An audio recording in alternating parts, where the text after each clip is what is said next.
మన ప్రభువు రక్షకుడైన యేసుక్రీస్తు నామములో అందరికీ శుభాభివందనం తెలియజేస్తున్నాను ప్రియులారా. అందరూ బాగున్నారు కదా? చూడండి, దీని మనకు ఏర్పాటు చేయబడిన ఎక్కడ భాగం చూసినట్లయితే యెషయా గ్రంథము 26వ అధ్యాయము 3వ వచనము. ఎవని మనసు నీ మీద ఆనుకును వానిని నీవు పూర్ణశాంతి గల వానిగా కాపాడుదువు, ఎలయనగా అతడు నీ యందు విశ్వాసం ఉంచి ఉన్నాడు. ప్రార్థన చేసుకున్నాం. పరిశుద్ధ ప్రేమగా తండ్రి, నీ పరిశుద్ధ పాదము స్తోత్రం దేవా. ప్రభా తండ్రి, ఇందుకున్న ప్రభా సత్యవుల గురించి నిర్ధారణ పట్టినైనా మీకు నమ్మ తెలియజేసుకుంటున్నాము దేవా. తండ్రి వాటిని మేము ధ్యానించుకుంటుండగా మేము మాతో ఉండండి, మాతో నడిపించండి నేను ప్రభా. ప్రతి ఒక్కరి తండ్రి జీవులు గ్రహించగల వాక్యానుసారంగా జీవించే జీవితం దయచేయమని, నన్ను మరుగ సాధనంగా వాడుకున్నామని మా ప్రభుత్వం వేసిన ప్రతిపాదనగా వాడుకుంటున్నాము తండ్రి. ఆమెన్. ఈరోజు అంశం ఏంటంటే, ఎవరి మీద నీవు ఆనుకుంటున్నావు? ఎవరి మీద నీవు ఆనుకుంటున్నావు? ఎవరి మీద ఆనుకుంటున్నాం మనం? ఎవరి మీద మనము ఆనుకుంటున్నాము? యేసు ప్రభు జీవం గల దేవుడు. ఆయన మనకి శాంతి సమాధానం ఇచ్చే దేవుడు. ఆయన మనకి శాంతి సమాధానం ఇచ్చే దేవుడు. చూడండి, మత్తయి సువార్త 11వ అధ్యాయం 28వ వచనం చూసినట్లయితే, ప్రయాసపడి భారం మోసుకుంటున్న సమర్థ జనులారా నా ఎద్దుకు రండి, మీకు విశ్రాంతి నిశ్చితం అని దేవుని వాక్యం తెలియజేస్తున్నది. కాబట్టి దేవుడు మనకి శాంతి సమాధానము అనుగ్రహించే దేవుడు. అయితే చాలామంది ఏదో ఏదో ఒక దాని మీద అనుకుంటూ ఉంటారు. ఏదో ఒక దాని మీద వాళ్ళు డిపెండ్ అయ్యి ఉంటారు. దేని మీద అంటే, కొంతమంది ధనం మీద అనుకొని ఉండొచ్చు, కొంతమంది దీని మీద అంటే ఈ లోకం మీద అనుకుని ఉండవచ్చు, కొంతమంది శాతాల మీద అనుకుని ఉండవచ్చు.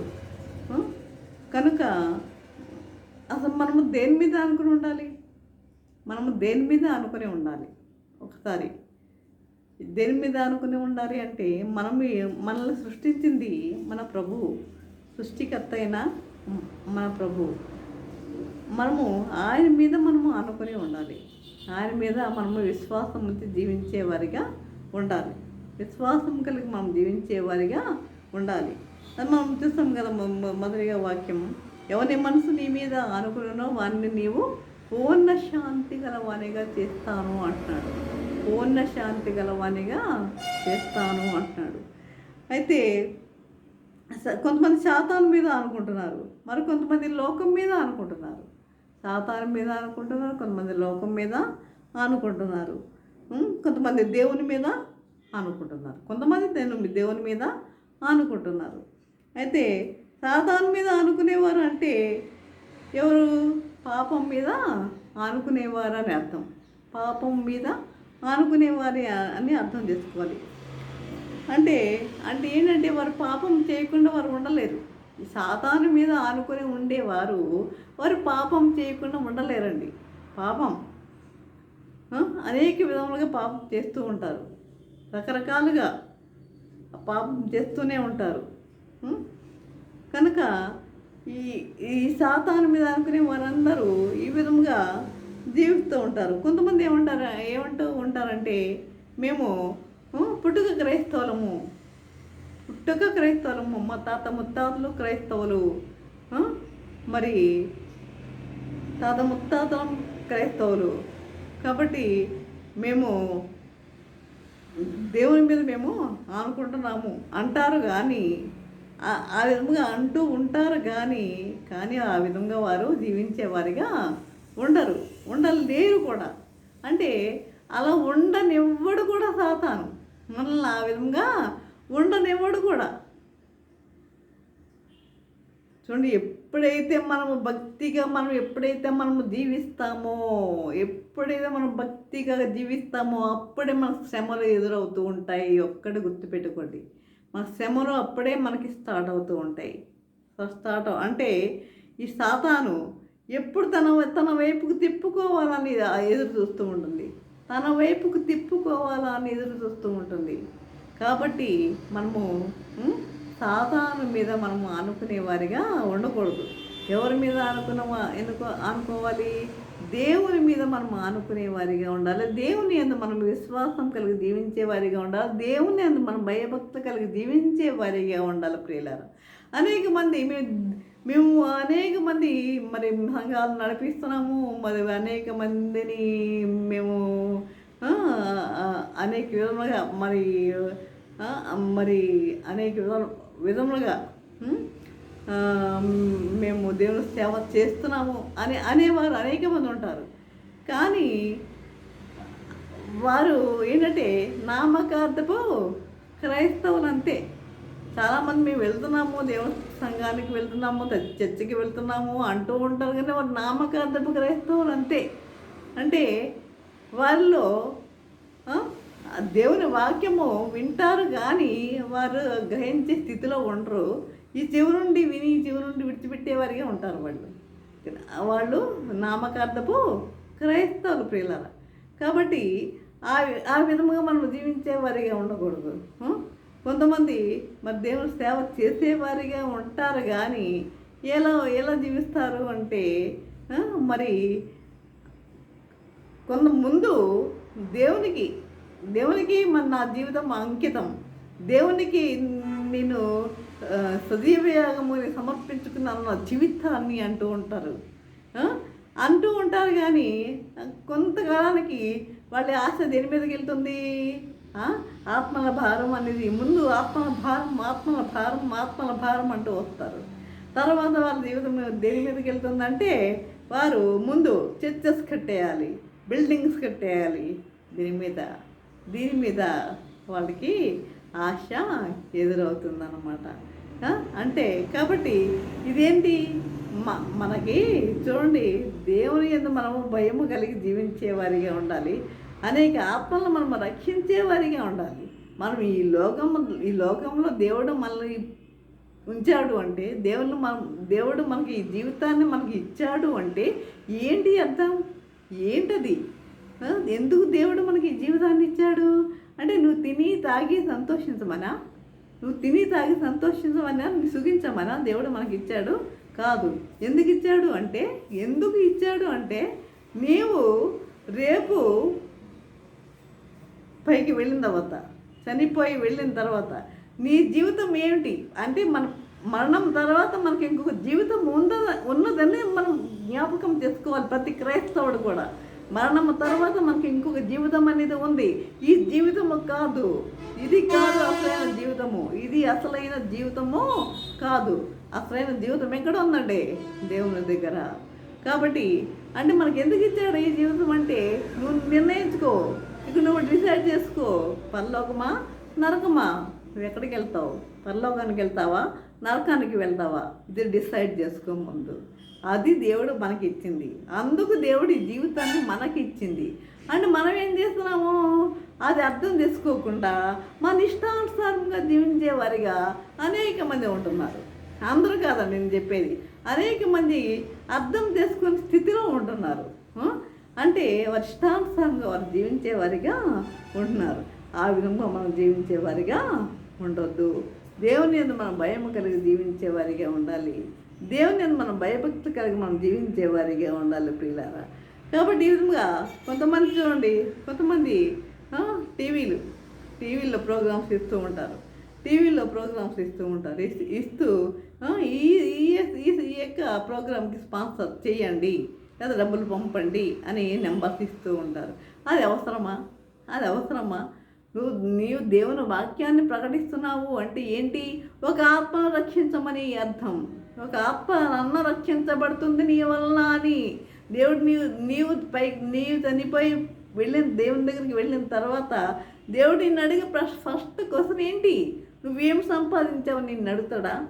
నీకు ఎన్ని బిల్డింగ్స్ అనేది ఉన్నాయని నిన్ను అడుగుతాడా? అడగడే. నువ్వెంత చదివావు, నువ్వు ఏ పిహెచ్డీలు చేసావు నువ్వు అడుగుతాడా? ఇవి కాదు దేవునికి అవసరం లేదు. ఇవన్నీ దేవునికి అవసరం లేదు. ఏమడుగుతాడు నిన్ను? నువ్వు ఒక్క ఆత్మనన్ను నువ్వు రక్షించావా నా కొరకు అంటాడు. మీ సర్వలోకంలోకి వెళ్ళి సర్వ సృష్టికి సువార్తను ప్రకటించండి అని చెప్పిన దేవుడు మరి నువ్వు ఒక్క ఆత్మను రక్షించావా? రక్షించగలుగుతున్నావా? రక్షించలేకపోతున్నావే. కాబట్టి మనము మన యొక్క గోల్, మన యొక్క లక్ష్యం ఏంటి తెలుసా? మనం ఏంటంటే మనము ఒక ఆత్మను మనం రక్షించే వారిగా ఉండాలండి ప్రియులారా. ఒక్క ఆత్మను మనం రక్షించలేకపోతే మన జీవితము వేస్ట్, అనవసరం మన జీవితము. కాబట్టి మనం ఈ విధముగా జీవించేవారుగా ఉండాలి. అదేవిధంగా చూడండి, ఈ సాతాను అనేవాడు ఏం చేస్తాడు? మనుషులను తప్పుదారి పట్టిస్తూ ఉంటాడు. సాతానుడు ఎలాంటి వేషం వెలుగు దూత వేషం ధరిస్తూ ఉంటాడు. ఈ సాతానులో ఉన్న లక్షణాలు ఏంటంటే, ఈ అబద్ధాలకు జనకుడి సాతాను, అబద్ధాలకి జనకుడు, దురాశాపరుడు, ఈ అబద్ధాలకు జనకుడు. కాబట్టి ఈ విధంగా అబద్ధాలు ఆడుతూ ఉంటాడు. కాబట్టి వారు కొంతమంది సాతాను మీదనే ఆనుకుంటూ ఉంటారు. కాబట్టి ఈ విధంగా ఉండకూడదని దేవుని వాక్యము తెలియజేస్తుంది. అదేవిధంగా చూడండి, మనము లూకా సువార్త 19వ అధ్యాయంలో చూస్తాము, 8వ వచనంలో. అక్కడ చూడండి, ప్రభువు అక్కడికి వెళ్ళినప్పుడు దేవుని వాక్యంలో మనం చూస్తాం, జక్కయ్య అని ఆయన గురించి మన రాయబడి ఉంది అక్కడ. అయితే ఆయన మారు మనసు పొందినప్పుడు, ఆయన జన సమూహంతో శిష్యులతో వచ్చినప్పుడు, ఈ పొట్టివాడని జక్కయ్య ఏం చేశాడు? చెట్టు ఎక్కాడు. అంటే యేసుప్రభు ఎవరో చూడాలి అని అంత ఆకాంక్ష ఆ చెట్టు ఎక్కాడు. ఎక్కడి నుండో వస్తున్న ప్రభువుకి ఈ చెట్టు మీద ఉన్న జక్కయ్య తెలుసా లేదా? తెలుసు. చెట్టు దగ్గర రాగానే జక్కయ్య, రా, నేడు నీ ఇంటికి రక్షణ వచ్చి ఉన్నది అన్నాడు. గబ సంతోషముగా జక్కయ్య దిగి ఉన్నాడు పిల్లారా. సంతోషంగా దిగాడు. దేవుని ఇక్కడ చూసినట్లయితే ఆయన మారు మనసు పొందినప్పుడు, ఎప్పుడైతే ప్రభు పిలిచాడో వెంటనే అసలు ఏం కలిగింది? మారు మనసు అనేది కలిగింది. మారు మనసు పొందినప్పుడు ఆయన ఆస్తిలో సగం పేదలకు ఇచ్చివేశాడు. ఎవరి దగ్గరే అన్యాయంగా తీసుకున్నాడో వారికి 4 రెట్లు తిరిగి ఇచ్చివేశాడు. కాబట్టి అప్పుడు యేసుప్రభు ఆయన గురించి ఏమని సాక్ష్యం ఇచ్చాడు తెలుసా? ఆయన గురించి ఏమని సాక్ష్యం ఇచ్చాడు? ఇతడును అబ్రహాము కుమారుడే, ఇతడును అబ్రహాము కుమారుడు, ఎందుకనగా నేడు ఇంటికి రక్షణ వచ్చి ఉన్నది, అని సెలవిచ్చారు. కాబట్టి ఈ విధముగా మనము జీవించే వారముగా ఉండాలి. కాబట్టి అబద్ధాలు ఆడేవారందరికీ సాతానే తండ్రి అని దేవుని వాక్యం కూడా తెలియజేస్తున్నది. అబద్ధాలు ఆడేవారందరికీ చాలామంది చూడండి, ఉదయం మొదలుకొని సాయంత్రం వరకు ఒక్కసారి ఆలోచించుకున్నట్లయితే మనం ఎన్నిసార్లు మనం అబద్ధాలు ఆడుతున్నాం అనేది మనకి అర్థమైపోతుంది. కాబట్టి ఈ విధముగా మనం జీవించే వారుగా ఉండకూడదు. ఇక్కడ చూసినట్లయితే చూడండి, యోహాను సువార్త 8వ అధ్యాయం 44వ వచనంలో, వాడు మీరు మీ తండ్రి యొక్క అపవాది సంబంధులు, మీ తండ్రి దురాశలో నెరవేర్చగోరుచున్నారు. ఆది నుండి వాడు నరహంతకుడై ఉండి సత్యమందు నిలిచినవాడు కాడు, వాని యందు సత్యమే లేదు. వాడు అబద్ధం ఆడినప్పుడు తన స్వభావం అనుసరించియే మాట్లాడను. వాడు అబద్ధం ఆడినప్పుడు వాని స్వభావం అనుసరించియే మాట్లాడను. వాడు అబద్ధకుడును, అబద్ధములకు జనకుడునై ఉన్నాడు. అబద్ధములకు జనకుడు అంటే తండ్రి, అబద్ధములకు జనకుడునై ఉన్నాడు. కాబట్టి మారు మనసు పొందని వారందరికీ సాతానే తండ్రి. కాబట్టి ఇది యోహాను సువార్త 10:10లో చూసినట్లయితే, దొంగతనమును, హత్యను, నాశనమును చేయుటకు వచ్చును. దొంగ ఎందుకు వస్తాడండి? దొంగతనము, హత్యను, నాశనము చేయుటకు వచ్చును. కానీ మరి దేనికి రాడు? గొర్రెలకు జీవము కలుగుటకు, అది సమృద్ధిగా కలుగుటకు నేను వచ్చితనని మీతో నిశ్చయముగా చెప్పుచున్నాను అని. కాబట్టి మనం ఈ లోకంలో ఎలా ఉండాలి? దొంగలుగా ఉండొద్దు, దోపిడీదారులుగా మనము జీవించవద్దు. కాబట్టి బైబిల్ గ్రంథంలో ఆకాన్ అనే దొంగను చూస్తాం మనము. ఆకాన్ అనేవాడు ఎక్కడ యెహోషువ గ్రంథంలో ఆకాన్ అనేవాడు దొంగలించి ఎంతో శాపాన్ని మరణాన్ని పొందాడు ఆకాను. అదే రాహేలు కూడా ఆమె యొక్క తండ్రి గృహదేవతలను దొంగిలించింది. దొంగిలించి అకాల మరణం పొందింది. అకాల మరణం పొందింది. అలాగే మనము దేవునికి చెందవలసిన దశమ భాగములను దొంగిలించే వారిగా మనం ఉండొద్దు. చూడండి మలాకీ గ్రంథం, ఒక్కసారి మలాకీ గ్రంథం చూడండి, 3వ అధ్యాయము 8-10లో మానవుడు దేవుని యొద్ద దొంగిలిన అయితే మీరు నా యొద్ద దొంగిలితుడి. దేని విషయంలో మేము దొంగిలితమని మీరందరూ అని మీరందరూ అయితే మీరు 10వ భాగంలో ప్రతిష్టార్పణలను దొంగిలితిరి. ఈ జనులందరూ నా యొద్ద దొంగిలితూనే ఉన్నారు. మీరు శాపగ్రస్తులనే ఉన్నారు. నా మందిరములో ఆహారం ఉండునట్లు 10వ భాగం అంతయు మీరు నా మందిరపు నిధిలోనికి తీసుకొని రండి. 10వ భాగం అంతా నా మందిరంలోనికి తీసుకొని రండి. దీన్ని చేసి మీరు నన్ను శోధించిన ఎడల నేను ఆకాశపు వాకిండ్లను విప్పి పట్టజాలనంత విస్తారమైన దీవెనలను మీకు కుమ్మరించదని సైన్యంలో గణపతియకు యెహోవా సెలవిస్తున్నాడు ప్రియులారా. అలాగే ఆయన మహిమను దొంగిలించే వారిగా మనం ఉండకూడదు. ఆయన మహిమను దొంగిలించే వారిగా ఉండకూడదు. ఆయన సమయాన్ని మనము దొంగిలించే వారిగా ఉండకూడదు. ఇప్పుడు దశమ భాగాలు దొంగిలిస్తున్నారు కొంతమంది. దొంగిలించేవారు ఉండవచ్చు అఫ్కోర్స్. అదేవిధంగా మరి ఈ యొక్క సమయాన్ని కూడా, దేవుని యొక్క సమయాన్ని కూడా దొంగిలించే వారిగా మనం ఉండకూడదు. ఎలా అంటే రోజుకి ఎన్ని గంటలు? 24 గంటలు. 24 గంటల్లో అంటే దశమ భాగం ఎంత? 2.5 గంటలు కదా. అయితే మనము ఈ ఉదయం మొదలుకొని రాత్రి పడుకోబోయే వరకు మనకు 2.5 గంటలు దేవునికి ఇస్తున్నామా? ఒక్కసారి ఆలోచించండి. ఒక్కసారి ఎవరికి వారు క్వశ్చన్ మార్క్ వేసుకోండి. 2.5 గంటలు మనం దేవునికి ఇస్తున్నామా? ఎలాగా? పాటల ద్వారా కానీ, మరి వాక్యం చదవటం ద్వారా కానీ, మరి దేవుని స్తుతించడం ద్వారా కానీ, ఇలాగ దేవునికి 2.5 గంటలు మనం ఇస్తున్నామా? లేదునప్పటి నుంచి ఏదో ఉదయం లేవగానే ప్రార్థన చేసుకుంటాం అంతే. మన రాత్రి పడుకోబోయే మీద ప్రభావం ఉన్న కాపాడు, మన ఉదయాన్నే లేపు అంటాం అంతే కదా.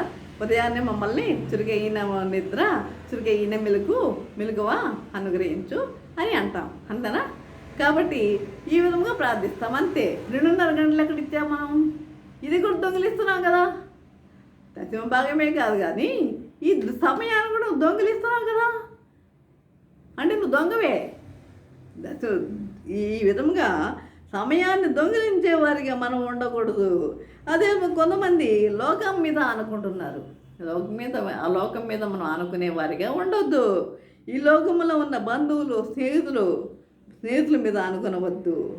కాబట్టి ప్రియులారా, ఈ విధంగా చూడండి, ఇర్మియా 9వ అధ్యాయము 23-24 వచనంలో, ఈ లోకంలో దేవుడు నీకు డబ్బు ఇస్తే దాన్ని బట్టి అతిశయపడవద్దు. నీకు డబ్బు ఉండొచ్చు, అనేక మంది ధనవంతులు ఉన్నారు, నీకు డబ్బు ఉండవచ్చు, దాన్ని బట్టి నువ్వు అతిశయపడవద్దు, గర్వించవద్దు, అతిశయపడవద్దు. ఒక ఆయనకు పొలం బాగా పండింది, ఇది మనకు తెలిసిందే కదా. కాబట్టి ఈయన నా ప్రాణమా దీని మూత రాగము సుఖించుము అన్నాడు. ఆ రాత్రే దేవుడు ఏమన్నాడు? వేరేవాడా, ఈ రాత్రే ఈ ప్రాణం తీసుకుంటున్నాను అన్నాడు. చనిపోయాడు. ఎక్కడ పోయిందో ధనం అంతా. కాబట్టి ప్రియులారా, అదే విధంగా ఒకసారి బిల్లీ గ్రాహం గారు గురించి చెప్పాలంటే అసలు ఎంత టైం పడుతుందో మీకు. బిల్లీ గ్రాహం గారు ఆయన ఒకసారి ఒక సినిమా యాక్టర్, అమెరికాలో సినిమా యాక్టర్ ఇంటికి వెళ్ళారు. ఆమెకి చాలా డబ్బు ఉంది, అంటే ఆమె మార్చాలన్న ఉద్దేశంతో వెళ్తే చాలా డబ్బు ఉంది, చాలా అందగత్తి ఆమె. అయితే దేవుని సేవకుడైన బిల్లీ గ్రాహం గారు ఒకరోజు ఆమె ఇంటికి దర్శించి ఆమెతో మాట్లాడి, అమ్మ నువ్వు పరలోకం వెళ్ళాలంటే యేసుప్రభువును అంగీకరించమ్మా అన్నాడు. ఆమెను మార్చడానికి కోట్ల కొలది ఆత్మలను రక్షించాడు ఆయన. కోట్ల కొలది ఆత్మలను. ఒక్క ఆత్మనన్న మనం రక్షించగలుగుతున్నావా? ఒక్క ఆత్మనన్నా మరి దేవుని సేవ ఈ విధంగా అమ్మ నీవు పరలోకం వెళ్ళాలంటే యేసు ప్రభు అంగీకరించాలని చెప్పినప్పుడు ఆమె అయ్యా నాకు చాలా సమయం ఉంది ఇంకా ఏమంది ఇంకా నాకు చాలా సమయం ఉందిలే అన్నట్ట అంది. ఆమెకు రాత్రులు నిద్ర పట్టక ఎక్కువ మోతాదులో ఒకసారి ఏం చేసింది, నిద్ర మాత్రలు వేసేసుకుంది. నిద్ర మాత్రలు వేసేసుకుంది. తను యవ్వన ప్రాయంలోనే అకాల మరణాన్ని పొంది నరకానికి వెళ్ళిపోయింది. తను యవ్వన ప్రాయం ఎంతో సమయం ఉంది నాకు అంది.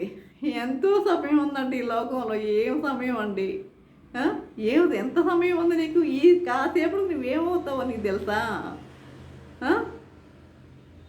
ఈ నిమిషం ఏం జరుగుతుందో మనకు తెలుసా? ఎప్పుడు చనిపోతామో మనకు తెలుసా? మరి చాలా సమయం ఉంది అంది. మరి అకాల మరణం పొందింది నిద్ర మాత్రలు వేసుకుని నరకానికి వెళ్ళిపోయింది. ఉదయాన్నే ఎంతసేపు అయినా ఆమె తలుపు తెరవకపోయేసరికి పోలీసులు కంప్లైంట్ ఇవ్వగా వారు వచ్చి తలుపు బద్దలు కొట్టి చచ్చిపడి ఉన్న ఆమె శవాన్ని ఎత్తారు. ఆమె ఇంటిలో ఎంత డబ్బు అంటే అంత డబ్బు, ఎంత డబ్బు అంటే అంత డబ్బు. అయితే కోట్ల కొద్ది డాలర్లు సంపాదించింది కానీ పట్టుకెళ్ళిందా? కోట్ల కొద్ది డబ్బు, కోట్ల కొద్ది డాలర్లు సంపాదించింది కానీ పట్టుకెళ్ళగలిగిందా? ఆమె తన ప్రాణాన్ని చేసింది, పోగొట్టుకుంది. కాబట్టి ఈ లోకంలో దేని మీద ఆధారపడకండి ప్రియులారా, దేని మీద మీరు ఆధారపడకండి. దయచేసి దేని మీద ఆధారపడకండి, దేని మీద ఆధారపడవద్దు. ఈ లోకం మీద ఆనుకునేవారు, ఈ లోకం మీద ఆనుకునేవారు, ఈ సాతాను మీద ఆనుకునేవారు, వీళ్ళందరూ కూడా ఈ పాపాన్ని చేసేవారే.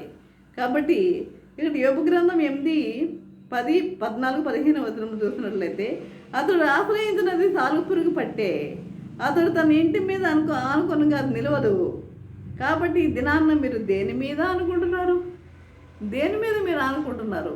ఈ ఒక్కసారి ఆలోచించుకోండి, మీరు దేని మీద అనుకుంటున్నారు?